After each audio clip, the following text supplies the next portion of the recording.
démarrer cette réunion. Excusez-nous de ce petit retard. J'étais en train de tchatcher et je ne me suis pas rendu compte qu'il était 8h30. Et donc,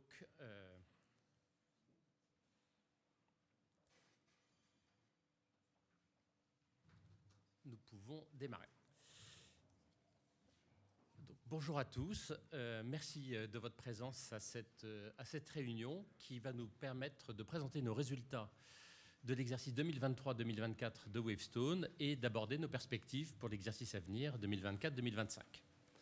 Nous serons un peu plus nombreux qu'à l'habitude pour présenter et animer cette réunion. Vous voyez sur l'estrade les 4 personnes qui vont intervenir avec moi ce matin. Patrick Irigoyen, à votre droite, directeur général délégué de Wavestone. Carsten Hoppner, à votre gauche, également directeur général délégué de Wavestone. Hélène Cambournac, à côté de Carsten, directrice RSE de Wavestone. Laurence Toupy, directeur financier de Wavestone. Et je suis moi-même Pascal Imbert, cofondateur et président directeur général de Wavestone. Je vous signale également la présence au premier rang de cette assemblée de Michel Dancoine, que vous connaissez tous.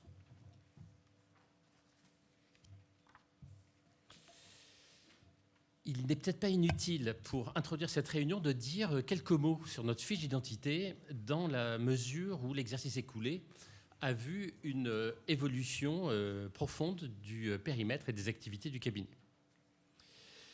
Wavestone donc, est un cabinet de conseil, ça n'a pas changé, qui accompagne les grandes entreprises dans leurs projets de transformation grâce à un portefeuille de savoir-faire de premier plan qui intègre aussi bien des compétences métiers, sectorielles, que des expertises digitales et technologiques, sans oublier la compétence reconnue de Wavestone en matière de conseil en développement durable.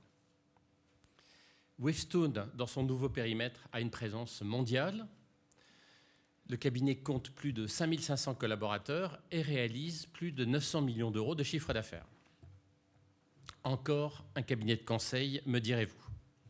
Eh bien, j'aime à croire que non, nous ne sommes pas tout à fait un cabinet de conseil comme les autres, et j'aimerais vous citer 3 points de différenciation de Wavestone par rapport à ses concurrents. Wavestone, tout d'abord, est un cabinet de conseil indépendant, un pure player du conseil, ce qui garantit l'impartialité de nos recommandations, à la différence, par exemple, d'Accenture. Ensuite, Wavestone est un cabinet d'origine européenne. Et bien que ce soit maintenant un cabinet d'envergure mondiale, cette origine européenne le distingue très fortement de ses grands rivaux à l'échelle internationale, qui sont tous d'origine anglo-saxonne. Et pour finir, cet ADN européen n'est sans doute pas étranger au fait que Wavestone a placé au cœur de son projet un socle de valeurs que nous appelons le Positive Way, partagé par l'ensemble de nos équipes, avec l'ambition de générer des impacts positifs pour toutes nos parties prenantes. D'un point de vue géographique, Wavestone dispose d'une position forte sur 3 des principaux marchés d'Europe continentale, la France, l'Allemagne et la Suisse. Wavestone dispose également d'implantations solides et en développement au Royaume-Uni, en Amérique du Nord et dans une moindre mesure en Asie. Et au total, Wavestone est présent dans 17 pays à travers le monde. Avec 5500 collaborateurs, Wavestone, ce n'est pas un géant du conseil. Mais nous avons un atout qui est que nous sommes un cabinet totalement intégré, à l'opposé des silos qui caractérisent les traditionnels partnerships face auxquels nous bataillons souvent. Et cette organisation complètement intégrée nous permet de mobiliser au service de chacun de nos clients des équipes pluridisciplinaires, globales, parfaitement sans couture. Voilà, donc, est-ce que éventuellement vous voulez que je reprenne, puisque vous arrivez seulement maintenant, la présentation de la fiche d'identité de Wavestone, ou on la refera tout à l'heure à la fin du petit déjeuner. Et je vous propose donc sans plus attendre dorénavant de passer la parole à Patrick Irigoyen, qui va nous présenter les faits marquants de l'exercice.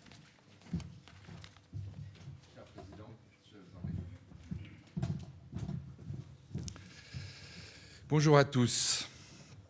Eh bien, comme nous l'avons annoncé le 29 avril dernier, sur l'ensemble de l'exercice 23-24, Wavestone a dégagé un chiffre d'affaires à périmètre total de 701,1 millions d'euros, en croissance de 32%. À taux de change et périmètre constant, c'est-à-dire hors Penn Partnership, Cois Consulting, Cuperior et Aspirant Consulting, la croissance s'établit à 9%. Vous noterez l'effet de jour sur l'ensemble de l'exercice qui a été défavorable à hauteur de moins 1,6%. En début d'exercice, Wavestone s'était fixé un objectif de 580 millions d'euros, hors Cuperior et Aspirant Consulting. Cet objectif a été dépassé, le chiffre d'affaires sur ce périmètre s'élevant à 586,9 millions d'euros.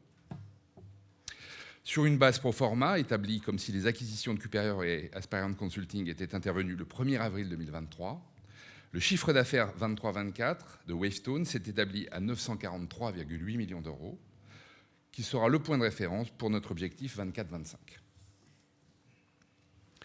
Si on regarde maintenant le déroulement de l'exercice sous l'angle de nos KPI, donc pour rappel, ces indicateurs portent sur le périmètre Wavestone hors Cuperior et Aspirant. Nous prévoyons de déployer des indicateurs consolidés à l'échelle du nouvel ensemble à partir du premier trimestre 24-25, à l'exception du carnet de commandes.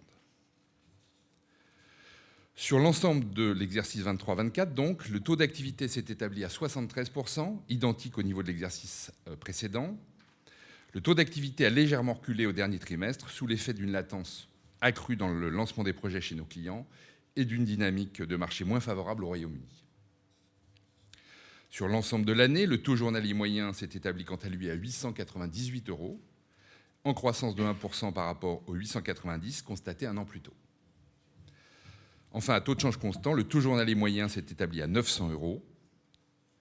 Le carnet de commandes, quant à lui, s'est inscrit en léger recul et ressort ainsi à 4,1 mois à fin mars contre 4,2 mois à fin décembre. Pascal évoquait le nouvel ensemble. Vous pouvez voir sur ce slide la répartition de notre chiffre d'affaires 23-24 sur une base pro forma, par secteur d'activité économique et par géographie. Vous voyez également la liste des 20 premiers clients du cabinet de ce nouvel ensemble. Comme vous pouvez le voir, le rapprochement avec Cuperior a permis de largement renforcer l'équilibre des secteurs dans le chiffre d'affaires de Wavestone. En particulier, on peut souligner le renforcement du poids de nos activités dans le domaine de l'assurance, du transport et du secteur automobile et industrie. En termes de géographie, vous pouvez constater que Wavestone a désormais une position forte sur 3 principaux marchés d'Europe continentale. Pascal le rappelait, la France, l'Allemagne et la Suisse. La France ne représente plus que 50% de l'activité. Enfin, notre top 20 est représentatif du portefeuille client de Wavestone, un portefeuille de grands comptes, diversifié, tant en termes de clients qu'en termes de secteur économique, et dans lequel apparaissent 5 nouveaux comptes internationaux, allemands et suisses, 3 dans le domaine de l'assurance et 2 dans le domaine du transport, Deutsche Bahn devenant le premier client de Wavestone. Félicitations, Carsten. Merci.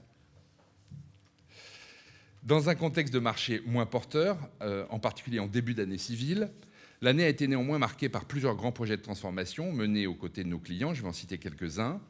Dans le secteur de l'assurance, tout d'abord, un secteur qui, donc je vous le disais, prend une place majeure dans notre portefeuille client. Nous accompagnons par exemple un leader mondial américain dans la transformation de l'expérience digitale de ses courtiers, ainsi que dans sa transformation IT grâce à l'intelligence artificielle. Nous accompagnons également un acteur majeur de la réassurance dans la mise en place d'une plateforme d'évaluation des risques, toujours à l'aide de l'IA. Pour le secteur de l'industrie, plusieurs projets menés avec des forces conjointes Wavestone et Cuperior. Par exemple, pour un leader mondial industriel, nous harmonisons ses modèles opérationnels européens autour de la solution SAP Expertise, évidemment reconnue du Cuperior. Ou encore, nous accompagnons Safran sur le volet IT de l'intégration de Collins Aerospace, une entreprise américaine récemment acquise. Dans le domaine bancaire, secteur moins dynamique cette année, citons la mise en conformité de BPCE avec la directive DORA, ou l'accompagnement d'une banque allemande de premier plan pour poser les jalons d'une nouvelle plateforme SAP. Enfin, pour illustrer la très bonne dynamique 23-24 de Wavestone dans le secteur luxe-beauté, notons un projet mené auprès d'un grand acteur du luxe portant sur la définition de la stratégie supply chain au niveau de son groupe. Et enfin, un dernier exemple avec le pilotage de la généralisation de la solution d'IA Copilot de Microsoft pour un grand acteur du transport. Alors, autre fait marquant de l'exercice 23-24, nous avons acquis en janvier à Pittsburgh, aux États-Unis, le cabinet de conseil Aspirant Consulting, spécialisé dans la transformation digitale des entreprises. Aspirant compte parmi ses clients des très grandes entreprises dans plusieurs secteurs, mais avec une présence notable dans l'industrie pharmaceutique. Aspirant compte une centaine de collaborateurs et a réalisé sur son dernier exercice, clos le 31 décembre 2023, un chiffre d'affaires de 26 millions de dollars, accompagné d'une marge d'EBITDA ajustée au-delà de 10%. Avec cette acquisition, nous avons poursuivi le renforcement de notre présence aux États-Unis, une géographie clé dans le cadre de notre développement international. Aspirant Consulting est consolidé dans les comptes de Wavestone depuis le 1er février 2024. Et pour terminer, en ce qui concerne les ressources humaines, le turnover s'est établi à 14% au 31 mars 2024 contre 16% au 31 mars 2023. Le turnover est calculé hors Cuperior et Aspirant. Compte tenu d'un environnement économique dégradé, nous avons maintenu un rythme de recrutement ralenti sur le début de l'année civile. Sur l'ensemble de l'exercice 23-24, le cabinet a ainsi recruté de l'ordre de 800 nouveaux collaborateurs. En ce qui concerne Cuperior, la société a maintenu, comme Wavestone, une politique de recrutement prudente, tandis que son turnover est resté à un niveau bas, à 11%. Finalement, en incluant les 1422 collaborateurs de Cuperior et Aspirant, l'effectif au 31 mars 2024 s'élevait à un peu moins de 5900 collaborateurs. Et je laisse, I let the floor to Carsten. My pleasure. So let's take a little zoom into the activities of Cuperia and into our integration project. First of all, what I can report is that Cuperia's business activity was in line with what we have expected for the last quarter. In general, in Germany, Switzerland, Austria, we've been facing quite tough market conditions, and a lot of big companies were very reluctant and resistant for investments. However, we are in the lucky situation that we are working in a few industries that are quite resilient, and our clients continued to order and continued with their projects. Specifically, the industry of insurance, travel, transportation, and energy helps us to keep up the pace, and it helped us to keep up the pace and to compensate for weaknesses in other industries. And if we look at the consultant utilization rate in the last quarter, in Q4, we can say it was very consistent in what we expected, in what we had seen the previous quarters in Germany.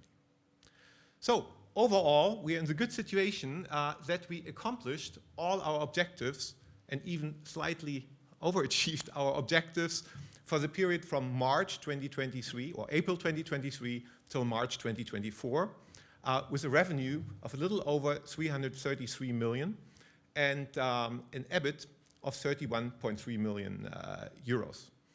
And that led to an operating margin of approximately 9.5%, which is a significant increase over the past operating margins that we had. So what happened in our combination? First of all, key priority was that we wanted to foster additional business thanks to the combination. We wanted to promote our new value proposition, and we wanted to win projects with that extended value proposition. And the good thing is it works. We've won more than 10 projects together, and all of these, or most of these projects, we could not have won individually.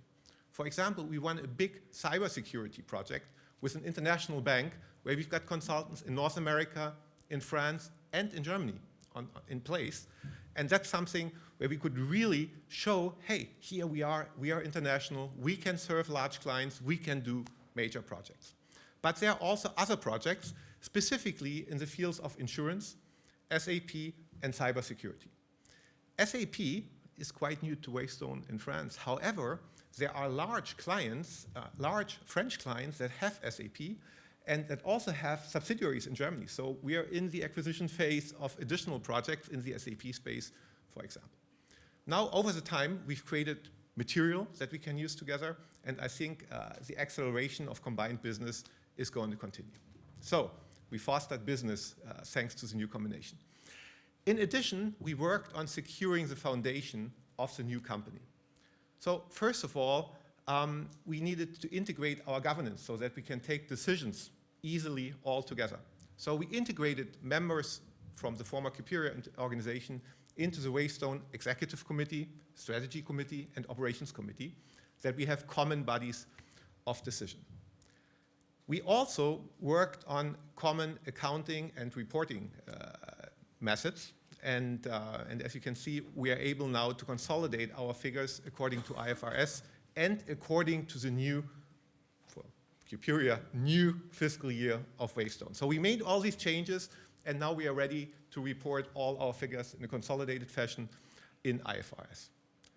In addition, we needed to integrate our IT systems so that we can work seamlessly together in Teams, email, etc. And we've also done large improvements there. So we all work on the same Teams platform. We can share files. We can call each other with team calls, which is a big improvement, but still some way to go in that space. Lastly, we also laid the foundations for a common CSR strategy, and Hélène is going to talk a little more about that, which is also important to us, since our non-financial objectives are very important to us, and we take that very seriously. And now we are in the process of bringing all that together so that we can accomplish our common CSR objectives. And last but not least, most important for us was to make the people enthusiastic about the combination. We are very happy that our shareholders voted for the combinations, and also our people, they can vote for the combination every day because they've got feet, and if they are not convinced that we are doing the right things, they will go away. So it's very important that we keep them on board and that we make them enthusiastic. And what we can say is that after these first months, we strongly felt that we have a common culture and common values, which is very, very important that people feel home and have the feeling, yeah, I'm working for the right company. So we have felt that we have that common culture, these common values. We also started launching a mobility program and our Great Place to Work initiative together. And the mobility program will help us to move people as ambassadors from one country to the other to get to know each other better. But last but not least, it was important that we unified our internal communication, and we had a huge event on the 24th of May, and that was the beginning of a new area for Wavestone. So you all know that for me as a German, Palais de Congrès didn't mean anything, but when I exited the subway and I could see our huge Wavestone logo there on the Palais de Congrès, it made me really proud, and it made not only me proud, it made all the teams proud, and we gathered them all on 24th May. We gathered them from 17 countries, and we had almost 5,000 people there who could learn about each other, who could meet each other, and who could understand the large portfolio that we can offer now as a combined entity. And last but not least, also the May 24th was the first day when we kind of adapted the Wavestone brand as a whole group. So Cuperia is now Wavestone. We are together as one. And I can say it really feels good. And you can see a little bit the new branding and the new colors. And we think we have something fresh, something new there that will help us to communicate the brand jointly into the market. But it's not only about the external communication and what we say to the market, it's also how we feel together and about our value base. So we have strongly worked on the positive way that Wavestone had for a long time. We had workshops with people from both companies. We had more than 120 participants, and they worked on that new positive way, which says and expresses that we are energetic, that we are responsible, and first of all, that we are together and work together with our clients as one team. And in doing so, we'll have a positive impact on our clients, on our teams, and also on the world around us. And these values, together with what we want to do and with what we want to accomplish, really form a strong foundation for the new Wavestone brand. And that's a strong foundation for the future to progress. Thank you. And here I hand over to Laurent. Et voilà, et on continue en français.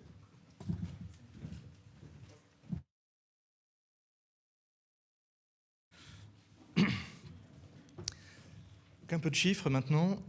Comme vous venez de le voir, le chiffre d'affaires consolidé de Wavestone est en croissance de 32% sur l'exercice.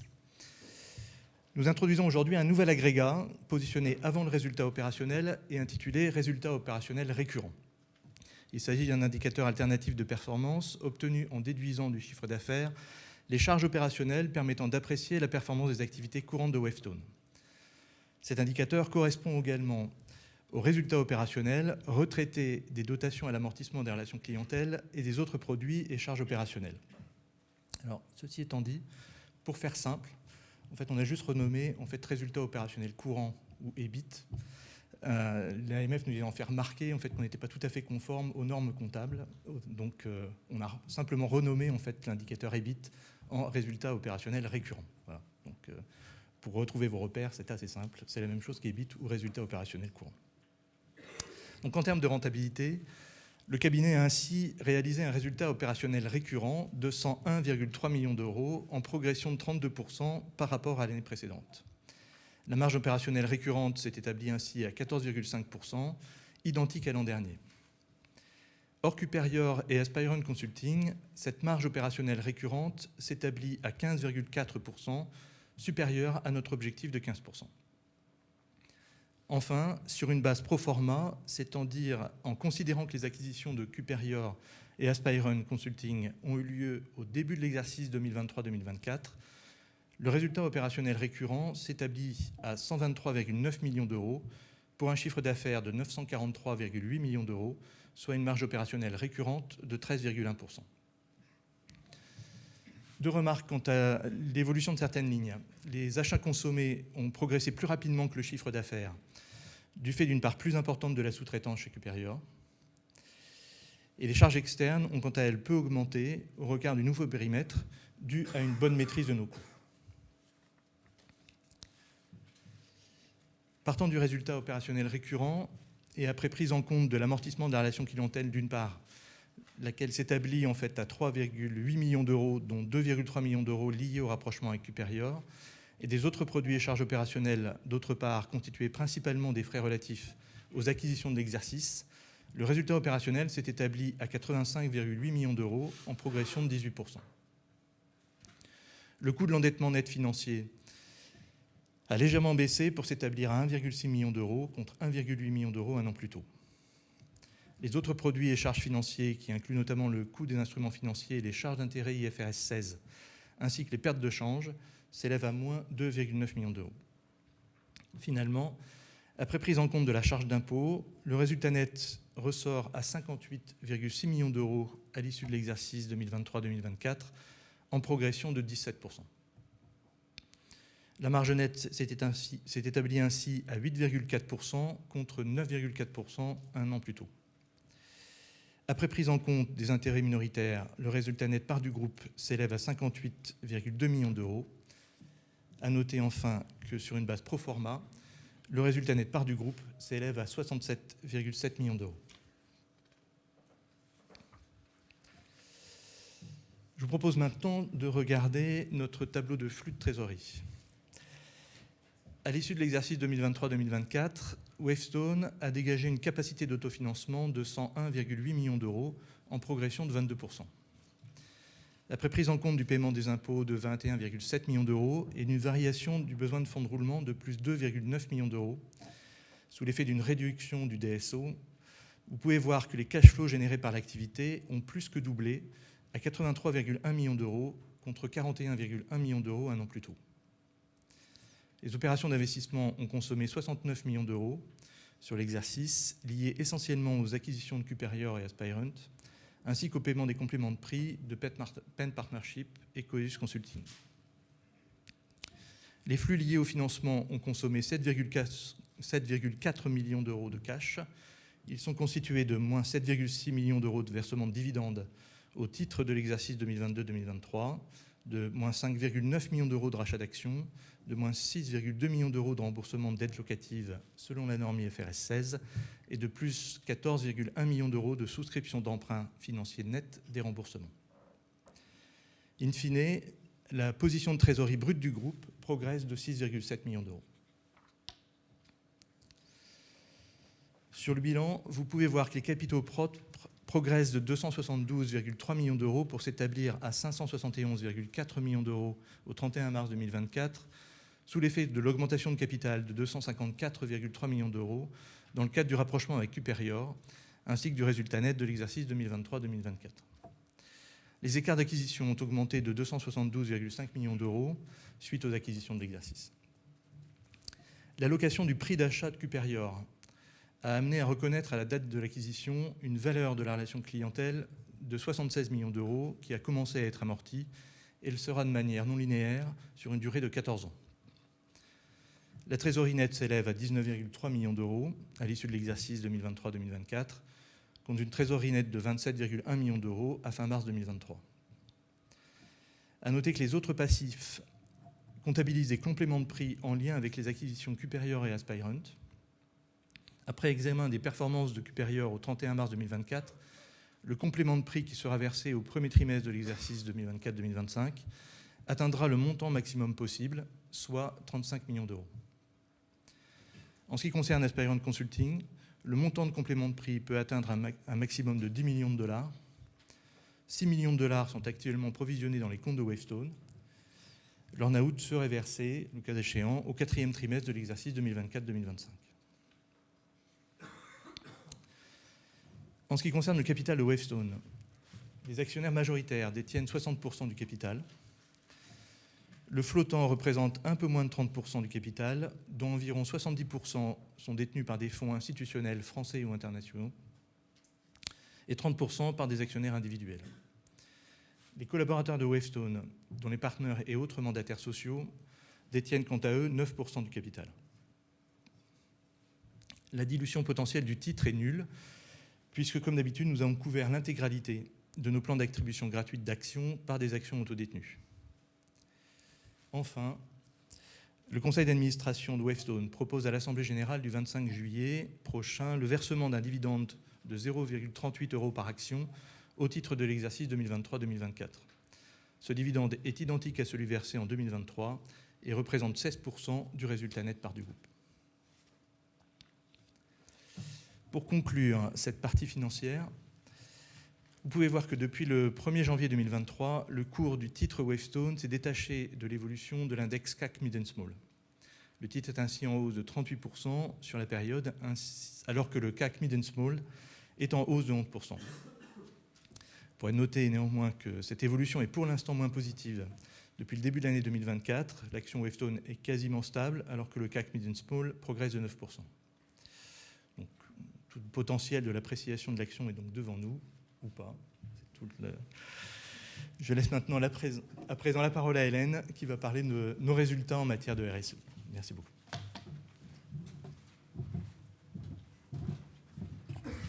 Merci Laurent. Le bilan de cet exercice 23-24 sur le plan de nos actions et objectifs RSE est très positif. Tout d'abord, sur le plan de la satisfaction client, nous avons réussi à en faire une priorité du cabinet et mieux traiter les quelques points de faiblesse exprimés par nos clients. Et ce, tout en réalisant une refonte complète de notre enquête annuelle qui se réalise désormais en partie en face-à-face. Ces actions se traduisent par une forte progression de notre Net Promoter Score à 73 par rapport à 45 l'année dernière. À noter toutefois que les changements apportés à l'enquête satisfaction que je viens d'évoquer ont pu conduire à des résultats plus élevés. Autre fait marquant, l'accélération de la diffusion de notre démarche de conseil responsable, qui consiste, je vous le rappelle, à prendre en compte systématiquement les enjeux de durabilité dans les recommandations faites à nos clients. Nous avons largement dépassé notre objectif de 400 projets sur lesquels elle a été appliquée.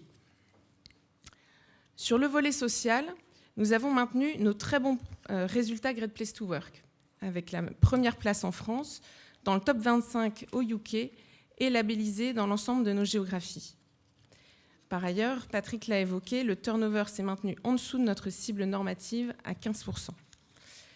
Néanmoins, l'indice d'engagement des collaborateurs, en baisse par rapport à l'année dernière, est en retrait par rapport à notre objectif. Les équipes RH et de management sont en action pour améliorer la projection et l'engagement des collaborateurs, notamment les plus jeunes.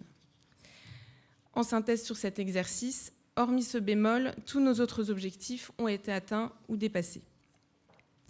D'autre part, sur le plan de l'évaluation externe de notre performance extra-financière, Nous avons atteint notre objectif de figurer dans le top 5% des entreprises les plus en pointe en matière de RSE, avec nos résultats EthiFinance ESG Ratings et EcoVadis. Cette année a aussi été marquée par la combinaison avec Cuperior.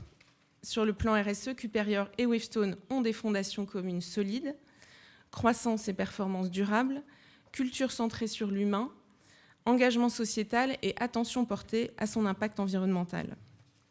Et sur le plan de sa performance extra-financière, Cuperior est également reconnu par EcoVadis et Great Place to Work, où le cabinet se situe à la 6e place en Allemagne. Parlons maintenant de nos 3 priorités pour l'exercice. 3, sans surprise, Pascal. La première, réussir l'embarquement de Cuperior dans notre démarche RSE, en commençant par amorcer une progression sur le plan de la représentativité des femmes dans les fonctions d'encadrement et de l'empreinte carbone en réajustant notre trajectoire SBTI. Et plus globalement, définir nos ambitions communes à compter de l'exercice 25-26. Notre deuxième priorité, c'est de mener à bien les travaux de mise en conformité progressive avec la réglementation européenne CSRD, sans mettre en risque pour autant la poursuite de nos actions de progrès. Et enfin, troisième priorité, déployer à grande échelle notre démarche de conseil responsable en revisitant notre approche et en renforçant les moyens pour en garantir l'appropriation par nos collaborateurs. Je laisse maintenant la parole à Pascal qui va évoquer les perspectives pour cette année.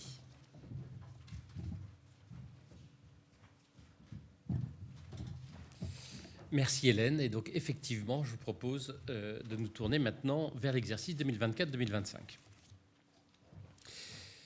L'année 2024 et cet exercice 2024-2025, nous l'avons déjà évoqué, débutent dans un environnement de marché qui reste peu favorable.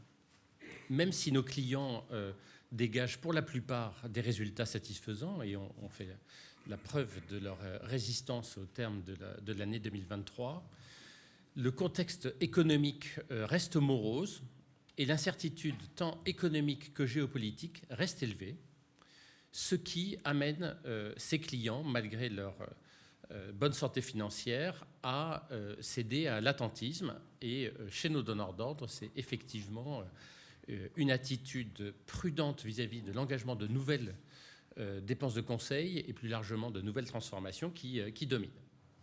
C'est particulièrement vrai dans certains secteurs qui sont plus difficiles, comme la banque, la distribution, les biens de consommation, l'industrie ou encore en France, le secteur public. Et donc, il nous revient de faire preuve d'agilité et il nous revient également de concentrer notre action commerciale sur d'autres secteurs plus résilients, tels que l'assurance, l'énergie, le transport, le luxe ou encore le secteur life science. Nous devons également, dans le même temps, faire levier sur les sujets qui sont les plus porteurs actuellement sur le marché, au premier rang desquels les infrastructures de systèmes d'information, sujet très technologique et traditionnellement très résilient dans les périodes de creux de marché, la cybersécurité, encore et toujours, le conseil SAP et bien sûr l'intelligence artificielle. Non que l'intelligence artificielle représente aujourd'hui un volume significatif, mais le sujet de l'IA générative est omniprésent chez nos clients. Il y a beaucoup de projets qui démarrent et Wavestone s'avère particulièrement bien placé grâce à notre positionnement au carrefour du métier et de la technologie. Dans le contexte que je viens de décrire, nous nous donnons pour l'exercice 2024-2025 3 ou 4 priorités, Hélène, mais 3 priorités principales qui sont la première, la réussite du rapprochement entre Wavestone et Cuperior. Carsten l'a évoqué, nous sommes bien partis, tous les voyants sont au vert. Il nous faut maintenant transformer l'essai en mobilisant plus encore nos équipes sur notre nouveau projet et en transformant notre image et nos positions chez nos clients. La deuxième priorité, c'est la poursuite d'une mobilisation commerciale sans faille, parce que le facteur clé de succès en 2024, comme sur la fin de 2023, ça va être notre capacité à dégager les prises de commandes nécessaires dans un marché sur lequel la demande est plus faible qu'en régime normatif. Une mobilisation commerciale sans faille, dirigée vers les secteurs et les sujets les plus porteurs que je viens d'évoquer, afin de compenser les effets du marché qui ralentit et qui est par ailleurs incertain. Enfin, nous allons cette année encore privilégier la rentabilité sur la croissance, ce qui veut dire que nous allons rester prudents en matière de recrutement, comme au cours de l'exercice passé, jusqu'à ce que nous retrouvions une meilleure visibilité.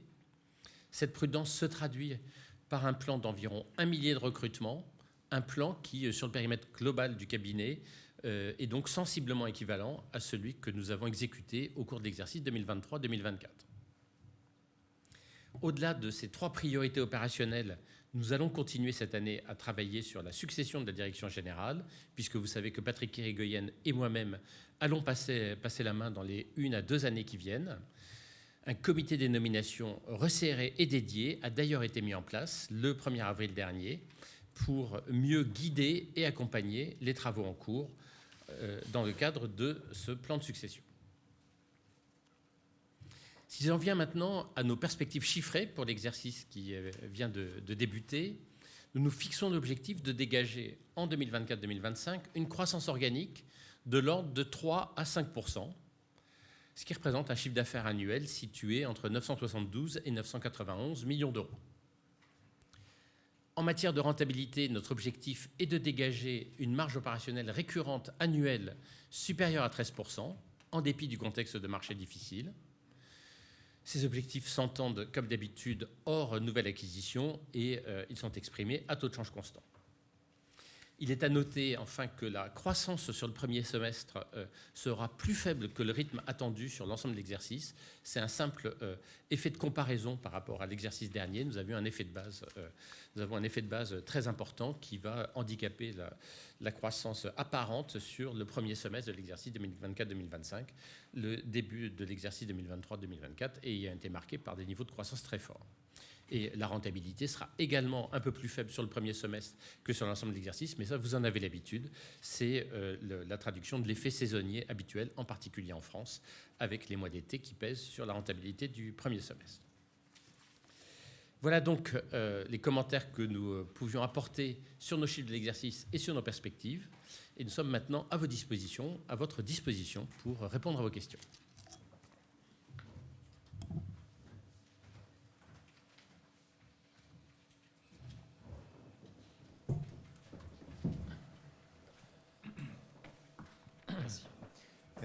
Peut-être la première question, c'est sur l'intelligence artificielle. Déjà, j'ai un doute sur la vingtaine de millions d'euros de chiffre d'affaires, si c'est en consolidé ou en pro forma. Et toujours sur le sujet de l'IA, en fait, c'est quoi un peu vos points de différenciation? On voit que la plupart des cabinets de conseil, évidemment, se positionnent sur cette thématique. Comment vous vous positionnez par rapport à eux? Voilà, quels sont les principaux arguments que vous mettez en avant? Merci. Les 20 millions, c'est bien sur l'ensemble du périmètre. Alors, l'IA, c'est comme le digital, c'est super difficile de compter ce qui est des missions IA, parce que bien entendu, très rapidement, l'IA, ça devient aussi un sujet de conseil métier. Mais ce 20 millions est surtout là pour illustrer que, pour l'instant, c'est petit. Par contre, c'est réparti sur un très grand nombre de projets, et ça veut sans doute dire un potentiel de croissance important sur l'année qui vient, parce que ces projets vont prendre de l'ampleur et continuer à se dérouler, d'autant que nous sommes assez optimistes sur le fait que les proof of concept, les projets pilotes sur lesquels nous travaillons aujourd'hui, vont dans un certain nombre de cas se traduire par des déploiements à l'échelle, par des opérations de plus grande ampleur qui vont amener plus de transformation. Wavestone est très bien placé sur le sujet de l'intelligence artificielle, parce que par rapport au cabinet de conseil en management, on a un ADN plus technologique, et Wavestone a toujours eu l'image, a toujours été reconnu comme étant le cabinet qui comprend très bien l'impact de la technologie, les possibilités offertes par la technologie, et c'est ça qui nous a permis à un moment de décoller sur le marché grâce à l'avènement du digital. Donc on a ce crédit vis-à-vis de nos clients par rapport à des cabinets qui sont des cabinets plus organisation, management. Mais par contre, nous apportons au marché quelque chose que ne peuvent pas apporter les acteurs plus technologiques, les ESN plus technologiques, qui est que nous sommes en profondeur dans les processus et les métiers de nos clients. Et donc, nous arrivons à faire le pont entre finalement le potentiel de la technologie et de la vraie valeur créée in fine pour nos clients.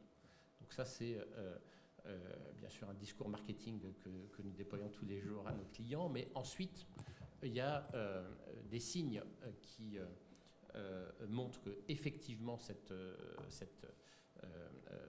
ce crédit joue, qui est qu'aujourd'hui, sur la technologie qui, pour l'instant, est celle qui est le plus arrivée à maturité et qui déclenche le plus grand nombre de projets, qui est la technologie de Microsoft, avec Microsoft 365 Copilot en particulier, sachant qu'il y a d'autres produits dans la gamme Microsoft. Nous sommes de loin, en France, le cabinet qui fait le plus de projets. Microsoft nous a beaucoup poussé chez certains de ses clients pour être sûr que finalement les expérimentations allaient effectivement démontrer de la valeur. Vous verrez sur le site de Wavestone d'ailleurs un insight qui donne les premiers résultats de ces expérimentations et tire un certain nombre d'enseignements. C'est quelque chose qui va également se déployer en Allemagne, puisque le partenariat avec Microsoft s'étend et on devrait avoir le même succès en Allemagne. En attendant, la suite qui va être, au-delà de ces technologies qui sont pour l'instant des technologies assez transverses, qui ne vont pas très en profondeur dans les processus métiers, à nous de faire la démonstration qu'ensuite les transformations plus en profondeur des business models de nos clients grâce à l'intelligence artificielle sont aussi des sujets sur lesquels nous arrivons à tirer notre épingle du jeu. Nous sommes très optimistes. And there's even a little proof. Two of the projects that Patrick presented, the two reinsurance projects, they are using artificial intelligence technology to read huge batches of contracts and extract the content out of these contracts. So these are the first really vertical artificial intelligence projects that we are working on. Merci. Maybe another question for Carsten. After the good performance of last year in terms of margin, we know you can improve further by decreasing the subcontracting. It's quite straightforward in an Excel file, but in the real world, such a move is maybe a bit harder. Could you do an update on the challenge to achieve that, and how confident are you, and in how much time do you think you will be able to decrease from maybe 30% to 15% of subcontracting? Thank you. All right. So first of all, I completely agree. On an Excel sheet, it's much easier than in reality, because the subcontractors and partner companies that we have on projects, they're doing good work. I mean, they're there for a reason, and therefore we need to be very careful to do things in a way that do not hurt our client relationships or project success. And we are about to make further progress in that process. So we picked a couple of low-hanging fruits last year, and we will continue to look at each client, each engagement, to see which types of services can we substitute by internal services that we are purchasing from external suppliers, which ones can we take and substitute with internal services, because we also have them, and with further recruiting and build up of our teams, and also using the combination now that we've got a lot more resources, will help us in doing so. So we are in the process of looking at each client, project by project, and we are in the process of doing that, but it is going to take time, and here we want to go more for quality than for speed, and as we said, it's going to take us 2 to 3 years to get to that 15% operating margin that we are targeting for.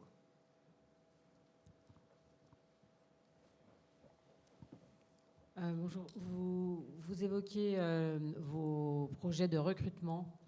Donc je comprends qu'il y a 1000 recrutements qui sont prévus dans les moments à venir, on va dire. Est-ce que vous pouvez préciser sur quel type de compétences vous allez vous focaliser? Donc quels seront vos besoins en compétences? Et j'ai une deuxième question un peu en lien avec ça.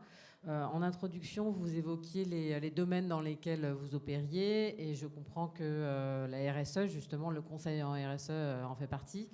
Il y a une grosse vague de besoins à venir sur la RSE qui s'appelle la CSRD et qui vous concerne d'ailleurs aussi en tant qu'entreprise. Mais est-ce que de ce point de vue-là, quelles sont vos estimations en termes de croissance de ce marché-là, si toutefois vous vous positionnez là-dessus?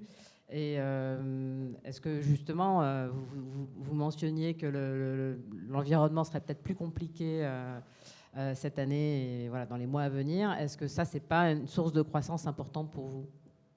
Voilà, il y a deux ou trois questions en une intervention. Mais on va s'en sortir. Et Patrick va commencer peut-être par la partie recrutement. Sur la partie recrutement, comme vous le savez, notre recrutement est très fortement teinté jeunes diplômés. Donc, on ne recherche pas chez les jeunes diplômés, on va dire, une compétence particulière, si ce n'est la capacité de monter rapidement en expertise et en compétences encadrées par nos équipes. Donc, on va dire que sur cette partie de la population, on va plutôt chercher le potentiel que l'expertise. Ensuite, on complète, bien sûr, par des embauches plus expérimentées, dans lesquelles, là, on va aller renforcer à la fois des pyramides, où on considère qu'on a des pyramides qui sont peut-être un petit peu trop stretchées, et également, bien sûr, accompagner des endroits où ça tire plus fort que d'autres. Pascal a cité les environnements sur lesquels il y a une traction particulière, qui sont majoritairement les sujets techno, CTO, cyber, AI, et également les secteurs sur lesquels on peut pousser plus particulièrement, tels que j'ai pu moi-même le présenter. Donc voilà pour le cocktail qu'on essaye de caler. Pour le sujet du développement durable est un sujet de développement et on avait eu l'occasion d'évoquer que notre conviction, c'est que ça va être un moteur de transformation chez nos clients aussi puissant que ce qu'a été le digital, donc un mouvement vraiment de fond, de longue durée et qui va amener des bouleversements en profondeur dans les business models de nos clients. Très souvent, d'ailleurs, les sujets de transformation, développement durable et digitaux vont aller ensemble. Il va falloir reconcevoir de nouveaux business models chez nos clients. Je dirais que le sujet CSRD n'est pas pour nous. Il va y avoir un gros travail effectivement de compliance, de mise en route finalement la mise en œuvre de CSRD chez nos clients. C'est un sujet plutôt ponctuel, court terme. Il se trouve qu'effectivement, ça anime le marché aujourd'hui. Ça ne provoque pas de business supplémentaire parce que ce qu'on voit chez nos clients, étant donné que la contrainte économique est quand même relativement forte et que les coûts sont très contrôlés, c'est que malheureusement, il y a du basculement de travaux sur le fond, sur l'évolution vers des business models plus durables, vers des sujets plus de mise en conformité avec la CSRD. C'est sans doute un mal pour un bien parce que ça va permettre ensuite finalement d'avoir un meilleur tableau de bord et une meilleure compréhension finalement de la performance extra-financière de nos clients. Mais aujourd'hui, à partir de l'été, je dirais 2023, on a vu quand même très fortement un basculement des projets en matière de développement durable, passer de sujets plutôt orientés feuille de route développement durable, décarbonation, numérique responsable, vers des sujets plus de mise en conformité CSRD. Ça ne change absolument pas notre vision à moyen terme, qui est que le développement durable va rester un moteur profond de transformation. Et c'est surtout, Wavestone, c'est un cabinet de transformation. Je dirais les sujets de compliance sont des sujets qui parfois animent le marché, mais ce n'est pas pour nous des moteurs très profonds de transformation chez nos clients. On n'est pas un Big Four qui vraiment... les Big Four sont des cabinets qui excellent sur ces sujets de compliance et de mise en conformité réglementaire. Nous, notre métier, c'est plutôt d'accompagner nos clients quand il faut redéfinir leur organisation, leur processus et leur business model.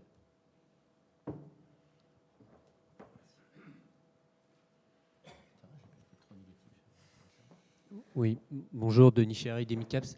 J'avais une question sur l'international. Est-ce que vous pourriez faire un petit focus sur la performance et les perspectives, notamment aux États-Unis, où il y a des performances un peu mitigées ces dernières années, le Royaume-Uni, et peut-être un mot sur l'Asie également, s'il vous plaît. Merci. Pour commencer par les États-Unis, l'exercice 2023-2024 a été un exercice qui est resté difficile aux États-Unis, avec une demande qui a été très contrariée par un marché adverse. Pour autant, on a limité les dégâts. On est sur l'activité Wavestone US, qui est l'activité donc historique de Wavestone aux États-Unis. On est à peu près stable, un tout petit peu en décroissance par rapport à l'année dernière, et on reste légèrement positif malgré cette difficulté de marché. Donc, ce qui montre les très gros progrès qu'on a fait sur cette géographie. Donc, je dirais, on est plutôt optimiste sur le fait qu'on va être capable de revenir à des niveaux normatifs dès que le marché va reprendre des couleurs aux États-Unis. On espère que ça sera avant la fin de l'année 2024. Ça devrait sans doute se produire un petit peu avant le redressement du marché en Europe. Au Royaume-Uni, on a fait une année contrastée l'année dernière qui avait été très forte sur le premier semestre. Le marché a pas mal ralenti sur le second semestre. Pour autant, on reste sur des niveaux de rentabilité conformes à la rentabilité globale du périmètre historique Wavestone, aux alentours de 15%. Et c'est toujours ce qu'on vise pour l'année prochaine. En Asie, notre activité est toute petite. On a fait une année assez forte l'année dernière, mais ça ne veut pas dire grand-chose. Hein.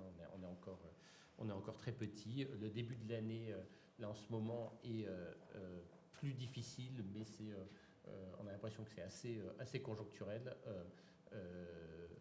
Et donc, on a construit un budget prudent, mais là aussi dans des niveaux de rentabilité qui sont conformes à ceux du périmètre historique Wavestone. Pour être tout à fait complet, aux États-Unis maintenant, il y a de nouvelles activités qui nous ont rejoints. Espirant démarre l'année 2024 plutôt sur des bases assez élevées. Et donc, pour l'instant, le premier semestre se présente bien côté Espirant. Simplement, nos amis d'Espirant nous mettent en garde sur le fait que la visibilité reste très faible. Et donc, pour l'instant, Espirant a été très protégé des difficultés de marché aux États-Unis par le fait que Espirant est très fort dans le secteur de life science. Et c'est un secteur qui s'est montré très résilient. Et puis, il y a l'activité de Qperior qui me remplit de sérénité parce que ça montre qu'on peut gagner beaucoup d'argent aux États-Unis, même si ce n'est pas très gros, puisque je crois que ça représente à peu près 10 millions de dollars. 10 millions. On est sur des niveaux de rentabilité qui sont supérieurs à ceux de Wavestone, mais sur une niche de marché qui est effectivement des clients dans le domaine de la réassurance auprès desquels on travaille sur des sujets financiers risques. Oui, j'ai quelques petites questions. Déjà sur les tendances actuelles, par rapport à votre communiqué d'il y a un mois, il y a quelques petits changements, on va dire, de formulation. Je ne me rappelle plus exactement du précédent, mais le supérieur à 3 s'est transformé en 3 à 5. Vous dites aussi que, je ne me rappelle plus la formulation exacte, mais que c'est possible qu'à partir de la fin du premier semestre, les tendances s'améliorent. Enfin, vous formulez pas ça comme ça, mais vous dites que ça restera mou au moins jusqu'à la fin du premier semestre, mais ça laisse entendre que peut-être ça rebondira, alors que vous étiez un des seuls à pas trop à nous dire. Certains disent que ça ira mieux plus tard, mais nous on voit rien de tangible. Donc, est-ce que ces deux petits changements par rapport au communiqué du mois dernier veut dire que vous avez vu certains nuages se dissiper ou une meilleure visibilité sur un rebond dans les mois à venir? Ça, Tu comprends pourquoi je suis un maniaco-dépressif de jamais mettre quelque chose de positif dans un communiqué? Moi, j'aime bien ces questions qui nous amènent à nous emballer. Vas-y. Sur la croissance,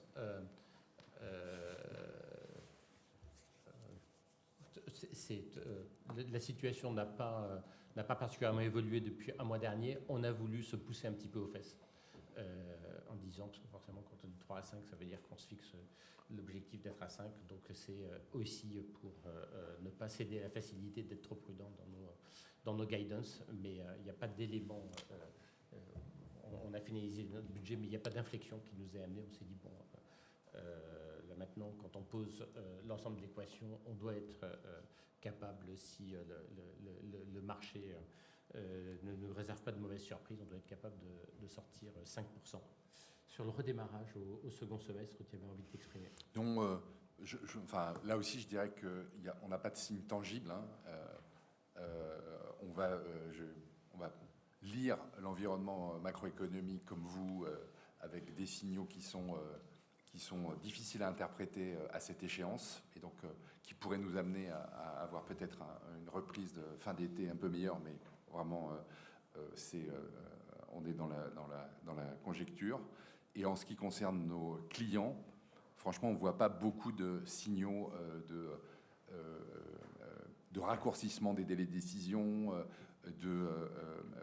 sur les secteurs que Pascal a cités, de changements assez consistants. Donc, pour l'instant, on va dire qu'on reste sur un scénario de premier semestre qui pourrait se prolonger au-delà, et on sera attentif au fait de saisir, par contre, les opportunités qui peuvent se présenter.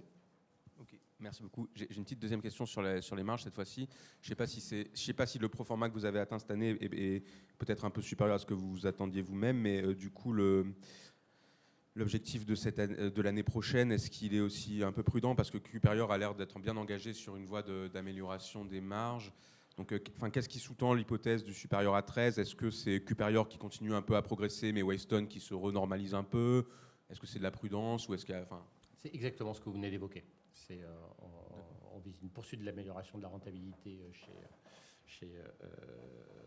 le périmètre ex-Cuperior. On ne communiquera plus sur les deux périmètres, mais ce qui va sous-tendre cette évolution de la rentabilité, c'est effectivement progression de la rentabilité sur la région d'Art et une normalisation de la rentabilité côté Wavestone, sachant que côté Wavestone, on a atteint cette rentabilité en faisant pas mal en étant très strict sur les coûts. Donc on se méfie du fait qu'à un moment, notamment si petit à petit on avait envie de commencer à redémarrer le recrutement, on ait bien les moyens de réenclencher la croissance. Donc on a préféré miser sur cette normalisation de la croissance. On est un petit peu en avance. Le 13,1, il est situé un petit peu au-delà de notre plan de marche moyen terme, mais il ne remet pas en cause, c'est plutôt des effets court terme, il ne remet pas en cause notre plan de marche moyen terme. Okay. Il me reste encore deux petites questions. C'est sur le cash. De mémoire, j'avais en tête sur la partie cash de l'acquisition de Cuperior, même en incluant l'earn-out maximum, le total, j'avais retenu que c'était peut-être supérieur à ça, mais c'est peut-être moi qui me trompe complètement. Est-ce qu'il y a, hors l'earn-out, quelque chose en plus à attendre, ou c'est moi qui me trompe ? Non, il n'y a... Enfin, donc, sur les sorties de cash liées aux acquisitions, oui. En fait, il y a eu la part cash en fait, de Cuperior qui est de 67,6 millions d'euros. Il y a eu en fait les décaissements aussi concernant l'acquisition en fait, d'Aspirant. Dans les flux d'investissement, vous avez également le paiement des earn-out de Penn. Il y a eu 2 paiements d'earn-out en fait, l'an dernier, et le paiement de Coeus. Ce qui est à venir, et qui n'est pas en fait, est provisionné dans les comptes, mais qui n'apparaît pas en fait, dans les flux, c'est le paiement de l'earn-out de 35 millions d'euros en fait, sur Cuperior, qui va intervenir là, dans les semaines qui viennent, et le paiement de l'earn-out d'Aspirant qui interviendra le cas échéant, en fait, le dernier trimestre de l'exercice 24-25. Là où vous pouvez avoir une difficulté à faire le lien entre les décaissements, enfin, donc le 67,6 plus le 23 d'Aspirant, plus à peu près 14 millions d'earn-out, en fait, c'est les trésoreries acquises, en fait, dans le cadre des acquisitions, qui viennent netter les flux d'investissement. Okay. Je comprends. Et juste ma toute dernière question, c'est lié à l'IA. C'est sur juste pour essayer de comprendre comment ça marche. Si on prend l'exemple concret de Copilot, quand il y a des projets liés à Copilot dans les entreprises, on a compris que vous aviez des atouts pour. Mais est-ce que concrètement, ça donne beaucoup de travail aussi aux ESN classiques ? Est-ce qu'il y a du développement à faire, ou alors que c'est tellement intuitif, c'est au clic, etc. Ou au contraire, ça mange des budgets IT dont ne profitent pas tellement les ESN. Enfin, est-ce que vous pouvez nous aider à comprendre sur concrètement ce qui se passe, quoi ? Sur les ESN, le déploiement de Copilot va générer un travail de support, éventuellement faciliter la mise en œuvre de quelques cas d'usage, mais ce n'est pas le gros morceau. Ce qui va vraiment être le gros morceau pour les ESN, c'est quand on va attaquer des transformations plus profondes et qu'à l'aide des moteurs d'IA, on va venir modifier certains process. Donc ça va avoir des impacts sur les systèmes d'information actuels. Et il va falloir, par ailleurs, sans doute intégrer, mettre en œuvre des solutions autour de moteurs d'intelligence artificielle. Et là, ça va représenter des volumes beaucoup plus consistants pour les ESN. Donc je dirais que là, on est vraiment sur le début du déploiement de l'intelligence artificielle. On déploie des outils qui sont très sophistiqués, mais qui sont finalement finalement encore des outils de bureautique améliorés. Donc ça ne génère pas un boulot considérable pour les ESN, mais immédiatement après, dans 1 an, dans 2 ans, on va voir arriver des projets là qui vont mener à des vrais gros projets pour les ESN. Comme pour nous d'ailleurs, hein, le gros volume de conseils va venir avec ces transformations plus en profondeur des process de nos clients grâce à la technologie de l'intelligence artificielle.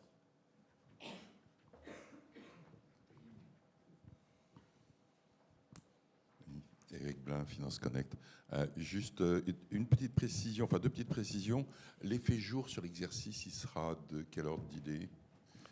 Plus 0,5%. D'accord. Le deuxième point, j'ai pas totalement saisi. Les 41 millions de earn-out, ils sont pas dans le cash net. Je veux dire, c'est pas considéré comme de la dette. C'est provisionné. En fait, ça apparaît. Quand vous donnez 19 millions de cash net. Ils ne sont pas déduits. Ils n'apparaissent pas comme de la dette financière. C'est ça, c'est pas de la dette financière. Ouais. Et hors ça, si j'ai bien compris, il reste 4 millions possibles que vous provisionnez pas, mais qui sont le risque potentiel, ou est-ce qu'il y a d'autres earn-out importants? Non, en fait, effectivement, ce qui est provisionné, c'est 35 millions d'euros pour Cuperior et 6 millions de dollars pour il reste les 4. Et ça peut monter jusqu'à 10 millions de dollars. D'accord. Mais ce qui correspondrait à une surperformance en fait d'Aspirant, qui n'est pas aujourd'hui en fait notre hypothèse le plus probable.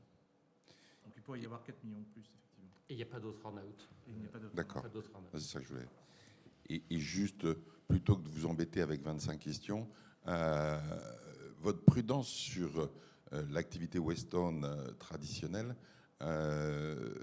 c'est lié à quoi? C'est plutôt les salaires, c'est le taux d'utilisation, c'est la sous-traitance. Quel est le point qui vous paraît le plus sensible? Ça évite de vous poser la question sur chacun des points possibles. Oui, le sujet qui va déterminer le succès de l'année à venir, ce sont les ventes.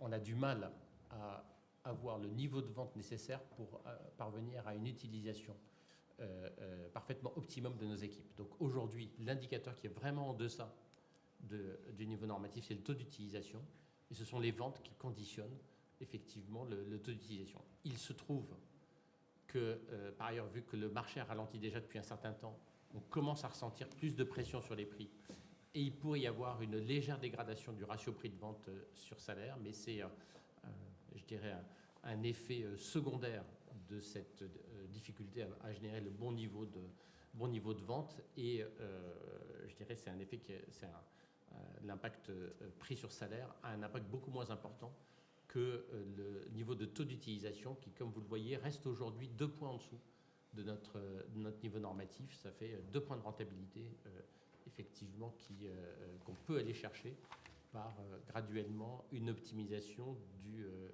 du taux d'utilisation.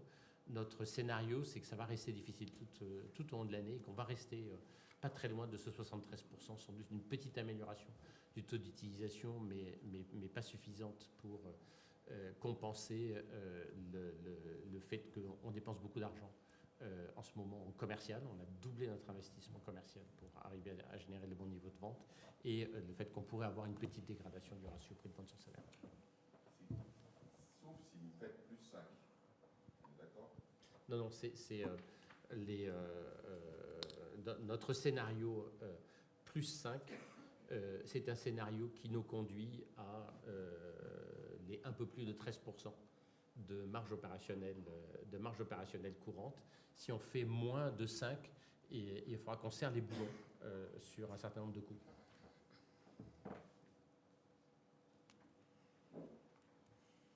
Ensuite, c'est Laurent qui se débrouille. Je ne sais jamais comment il fait, mais...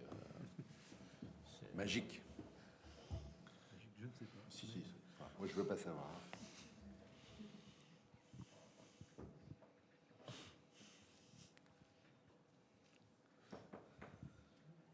Bonjour, vous avez indiqué que l'exercice en cours est un exercice de consolidation suite aux acquisitions 2023. Pour autant, est-ce que vous vous autorisez à regarder d'éventuelles opportunités? Et sinon, quelles sont vos ambitions, votre stratégie dans les années à venir en matière de croissance externe et quelles zones vous cibleriez?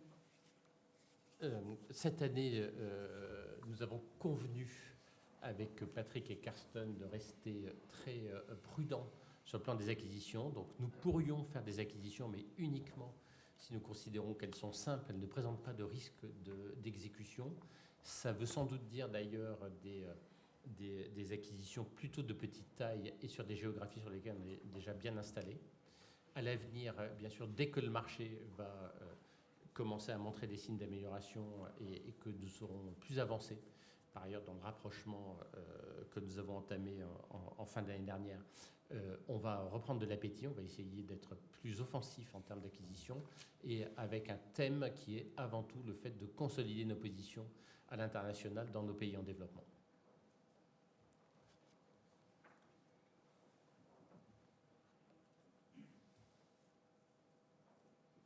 Les prix baissent ou pas?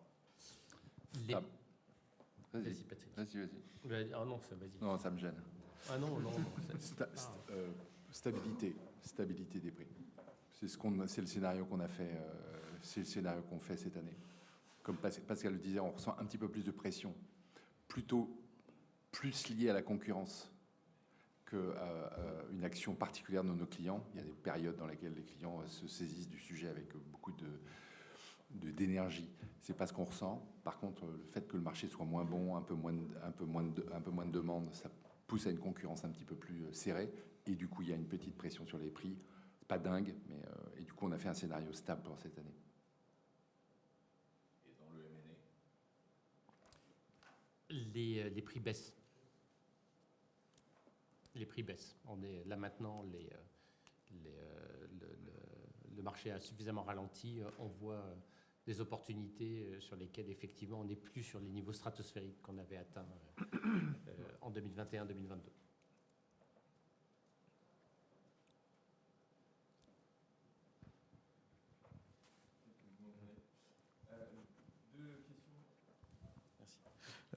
Deux questions sur l'IA.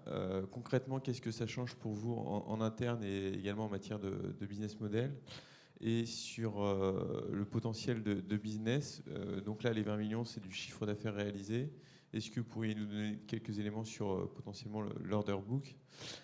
Et deux questions sur Qperior. La première, c'est sur les KPI de Qperior sur l'année écoulée. À quel niveau ils sont et comment ils ont évolué. Et deuxième question, c'est pourquoi aux US, Qperior a une rentabilité qui est nettement supérieure, si j'ai bien compris, à celle de Wavestone. D'ailleurs, si vous pouviez nous rappeler le chiffre, ça serait intéressant aussi, s'il vous plaît. Merci. Oui, pourquoi, Carsten? Peut-être sur l'intelligence artificielle. Oui, on est au début des projets. Et donc, pour l'instant, on a majoritairement des proof of concept, donc un carnet de commandes devant nous qui n'est pas énorme, mais on pense que ça va rapidement changer dès que les décisions de déploiement à l'échelle vont venir. On va essayer de ne pas se projeter de manière trop précise sur ce que pourrait représenter le volume intelligence artificielle, mais il ne paraît pas idiot de dire que ça peut doubler ou tripler l'année prochaine, à partir du moment où effectivement il y a un certain nombre de ces projets qui passent dans du déploiement à l'échelle. Plus on va avancer, plus ça va devenir difficile de dire ce qui est de l'intelligence artificielle et ce qui est du reste. C'est comme quand on me pose la question de dire quelle est la part de votre chiffre d'affaires dans le digital. Le digital est partout, donc l'intelligence artificielle, petit à petit, ça va devenir un must-have. C'est-à-dire, de toute façon, même quand on fera une opération tout à fait classique de réorganisation, on en profitera pour regarder s'il n'y a pas des process dans lesquels on peut finalement, grâce à des outils d'intelligence artificielle, être plus efficace. Mais sur du pur IA générative, on cherche à initier des choses en termes d'IA générative. On pense que ça va beaucoup pousser l'année prochaine. Pour nous, dans notre manière de fonctionner aujourd'hui, c'est pas très spectaculaire, comme chez nos clients d'ailleurs, parce que les outils sont pas sont pas d'une maturité complète, ça évolue très très vite, mais ça commence, finalement, on commence à adopter les outils dans nos manières de travailler. Alors bien sûr, les gens qui travaillent sur énormément de données, ce sont ceux qui vont le plus rapidement réaliser dès aujourd'hui effectivement des gains de productivité importants. Ça va nous aider. Le fantasme de tous les consultants de Wavestone, c'est de dire mais quand est-ce que je vais être capable de gagner de diviser par 2 ou 3 le temps que je passe à faire des slides. C'est, je veux avouer, même moi, qui ne fais plus de consulting, ça serait vraiment un bonheur. Mais on n'en est pas encore là. Ensuite, de manière un peu plus profonde, d'ici 2 ou 3 ans, on pense que ça va vraiment changer à la marge certains types de prestations qu'on pouvait être amené à réaliser pour nos clients. Des prestations sur lesquelles le résultat finalement fournissait plus du manpower avec un résultat assez prédictible des actions qu'on pouvait être amené à faire sur du document, sur des données clients. Toutes ces tâches très orientées finalement exécution, même s'il fallait une très bonne compréhension du sujet, mais il s'agissait avant tout d'exécuter un process qu'on est capable de décrire assez simplement. On peut imaginer que ça va soit très fortement réduire le volume de prestations qu'on faisait là-dessus, parce qu'il y aura un très gros gain de productivité qui sera restitué tel quel à nos clients, soit carrément faire disparaître cette type de prestations. Je donne toujours l'exemple des projets de remédiation réglementaire. Quand vous êtes en train d'analyser des paquets de données d'une banque parce qu'il faut vérifier si on était en conformité sur la manière de comptabiliser tel ou tel type de risque ou tel type de collatéraux, ça va complètement changer avec les outils d'IA générative. Peut-être aux États-Unis, tu peux donner un éclairage sur la secret sauce. We are very focused in North America. So we are really working only for reinsurance and insurance clients. And because we have that focus, we can be very profitable there. And of course, we are also more exposed to certain risks. So I think the mix is key for the time being. The Cuperia side, North America, very focused. Wavestone more open, and I think the mix is going to be good. The current year will also be a good year for us because the insurance industry is very good. But in the long term, we need a mix of different industries to work in. La rentabilité de Wavestone aux US cette année, c'est de l'ordre de 3%, marge opérationnelle. And on Cuperia side, the EBIT is above the average of Cuperia. Yeah. At the end, it's a matter of the industry that you are Yes. addressing? Yes. Currently, it's a matter of the industry because the reinsurance industry and insurance industry is very strong for the time being. And if I may, I would like to give you one more example how artificial intelligence is going to change our projects. So we have a lot of huge insurance clients and all their systems are in old language, COBOL stuff. So they need to transfer all these systems into new systems. Now, the way of doing that can change dramatically. It can become very much simpler than in the past because the artificial intelligence can understand all that old COBOL code and can support you in transferring that. So what we can see is that we are doing pre-studies in how to kind of migrate these old systems into a modern architecture with the use of artificial intelligence. So at the moment, we are only doing the pre-study, and we can see there are huge levers to be applied. But if I imagine that in the years to come, we'll have all these conversion projects coming, that's what Pascal says, the work is ahead of us. We are at the beginning of the curve. And this understanding, for example, of the insurance industry and of insurance treaties and how the systems work will help us to really lever the new technologies. But maybe it would be good that you give a definition of what is COBOL. Monsieur ? Oui, bonjour. Vous avez mentionné tout à l'heure une pression sur les prix, essentiellement due à la concurrence. Qu'en est-il des coûts de personnel? Vous voyez une inflation, déflation? Légère. Ça dépend des pays. légère inflation. On est complètement sorti de ce qu'on a connu post-Covid. Donc, on aura des mouvements dans quelques pays, mais sans que ça soit extrêmement sensible. C'est ce qu'on prévoit pour l'année. Néanmoins, avec le fait qu'on ait un plan de recrutement qui soit relativement modeste cette année, on prévoit une légère augmentation du salaire moyen pour un rapport prix de vente sur salaire qui devrait être pas loin de la stabilité ou légèrement en baisse. Le turnover de 11% que vous avez donné tout à l'heure, c'était pour l'ensemble du groupe? Pour Q-Perior. Pour Q-Perior et pour Wavestone Canal Historique, on va dire, 14%.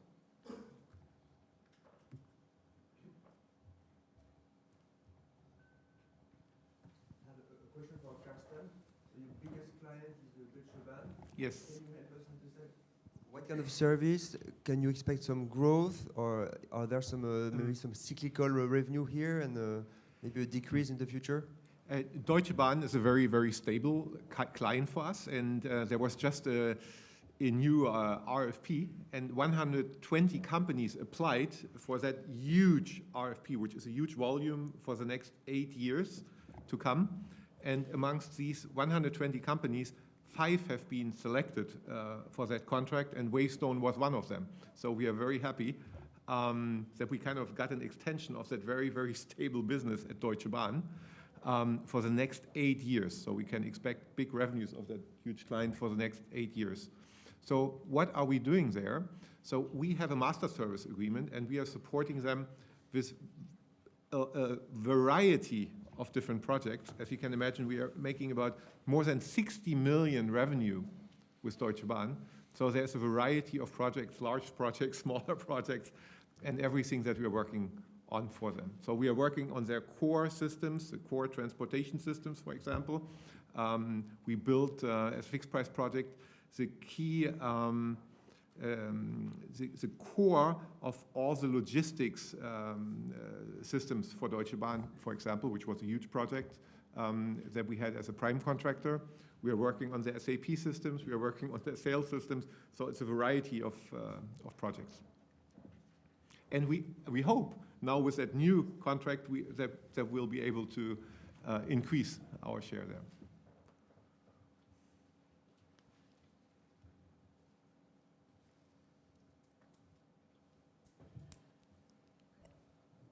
Je crois qu'il y a une dernière question de Monsieur Torres.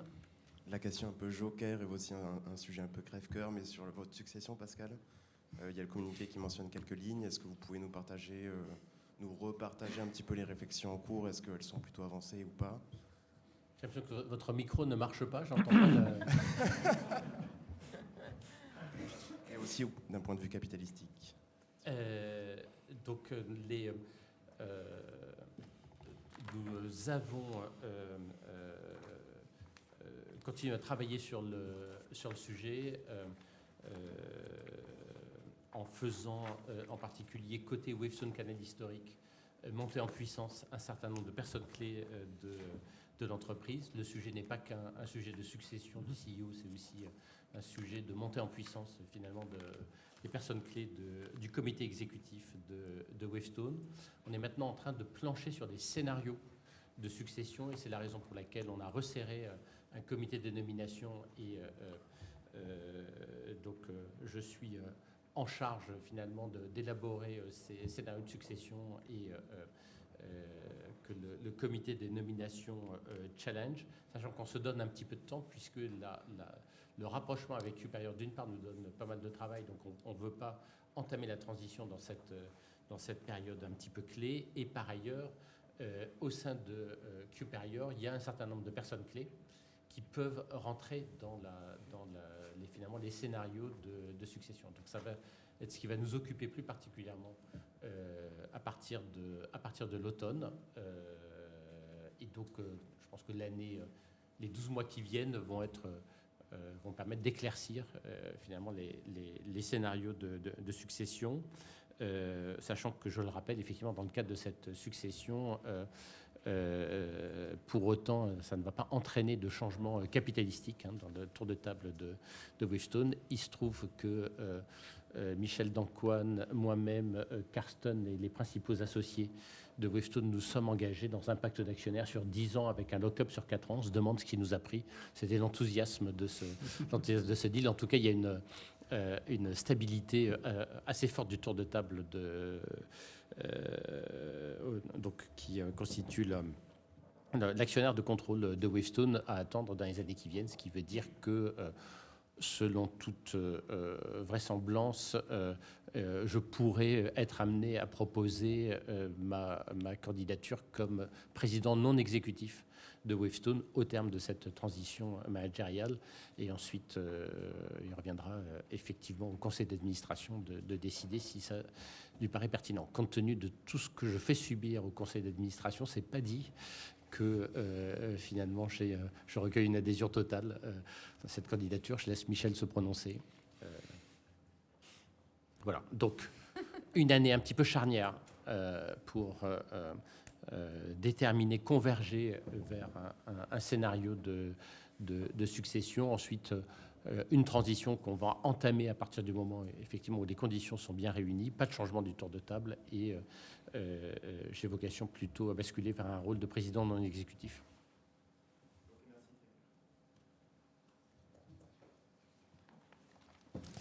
Merci beaucoup de vos nombreuses questions et de votre présence à cette réunion de ce matin. Et nous nous retrouvons le 24 juillet pour la présentation du chiffre d'affaires du premier trimestre. On pourra faire un point sur le déroulement de l'exercice. Et le 25 juillet au matin, il y aura l'Assemblée générale de Wavestone qui se déroulera en présentiel à Paris pour ceux qui auront le courage d'affronter les tourments des Jeux Olympiques à cette période.